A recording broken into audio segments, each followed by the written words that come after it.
রাতের বেলা বাইরে কাপড় শুকাতে দিলে কিন্তু মারাত্মক দুইটা ক্ষতি হয়।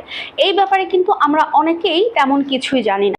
আমরা অনেকেই রাতের বেলা যে কিছু কাপড়গুলো আমরা ধুই, সেই কাপড় কিন্তু আমরা রাতের বেলা বাইরে শুকাতে দেই।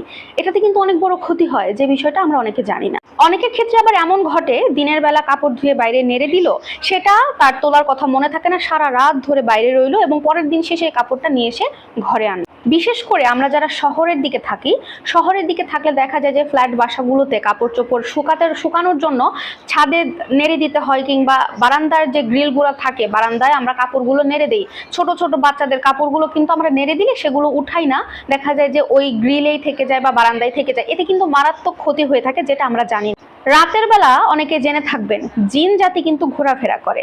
এটা কিন্তু দেখতে পাওয়া যায় অনেক ক্ষেত্রে। আবার অনেকে জিন পরি এগুলো বিশ্বাস করে। আপনি মুসলিম হয়ে যদি এই জিন জাতিকে বিশ্বাস না করেন, তাহলে আপনার ইমানই থাকবে না। জিন জাতি আছে, তবে এই অদৃশ্য জাতিকে আমরা সচক্ষে খুব একটা দেখতে পারি না। এখানে ভালো জিনও আছে, খারাপ জিনও আছে। এই যে আপনি সারা রাত ধরে কাপড়গুলোকে বাইরে রাখলেন বা বারান্দায় শুকাতে দিলেন, সেটা থেকে গেল রাতে, এই জিনগুলো কিন্তু রাতের বেলায় কাপড়গুলোর মধ্যে তাদের বাসা বাঁধতে পারে। এটা কিন্তু অজানা নয়, এটা ওরা করতেই পারে।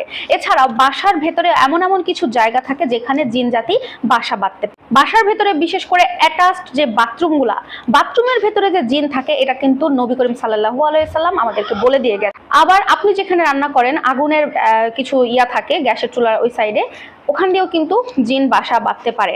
আবার আপনি যেখানে বেশ কিছুদিন ধরে কাপড় চোপড় রেখে দেবেন, এই কাপড়গুলোর মধ্যে কিন্তু জিন বাসা বাঁধতে পারে।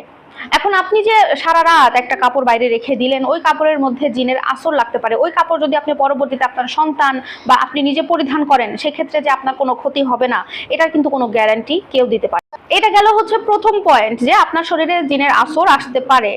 আর দ্বিতীয় যে পয়েন্ট, সেটা হচ্ছে আপনার শরীরে অনেক কঠিন ধরনের রোগে আক্রান্ত আপনি হতে পারেন। বিভিন্ন দিক থেকে আপনার জীবনে রোগ আসতে পারে। আর এই কারণেই আপনার কাপড় তো রাখবেন না, বিশেষ করে বাচ্চাদের কাপড় কখনো ভুলেও বাহিরে রাতে রাখবেন না। যে কারো কাপড়ই হোক বাইরে রাতের বেলা কখনোই রাখবেন। শুকিয়ে যাওয়ার সাথে সাথে মাগরিবের আজান হওয়ার আগ মুহূর্তেই আপনি আপনার সমস্ত কাপড় ভেতরে নিয়ে আসুন। যদি সেটা শুকানো বাদ থাকে, তাহলে রুমের ভেতরে কোথাও একটা নেড়ে দেওয়ার ব্যবস্থা করুন। অধিকাংশ পরিবারেই দেখা যায়, খেয়াল করে দেখবেন, অসুস্থতার কিন্তু শেষ থাকে না। হাজার হাজার টাকা মেডিকেলে দিচ্ছে, হাজার হাজার টাকার ওষুধ খাচ্ছে, কিন্তু তাদের অসুস্থতা কিন্তু সারছে না। এই যে ছোট ছোট বিষয়গুলো তারা নজরে রাখে না। হ্যাঁ, হতে পারে জিনের আসরটা তাদের মধ্যে পড়ছে না, কিন্তু তাদের মধ্যে কিন্তু অসুস্থতার কোনো কমতি থাকছে না। আর এই কারণে যদি অসুস্থতার থেকে একটু হলেও বাঁচতে চান, শুধুমাত্র বাহিরে রাতের বেলা কাপড় রাখা বন্ধ করে দেখুন। এবং আসর এবং জিনের আসর থেকে বাঁচতে চাইলে অবশ্যই রাতের বেলা বাহিরে কাপড় রাখা থেকে বিরত থাকুন। আশা করব ভিডিওটি আপনাদের জন্য অনেক উপকারিত হবে এবং সবার মাঝে ছড়িয়ে দেওয়ার জন্য আমার অনুরোধ রইল। আল্লাহ হাফেজ।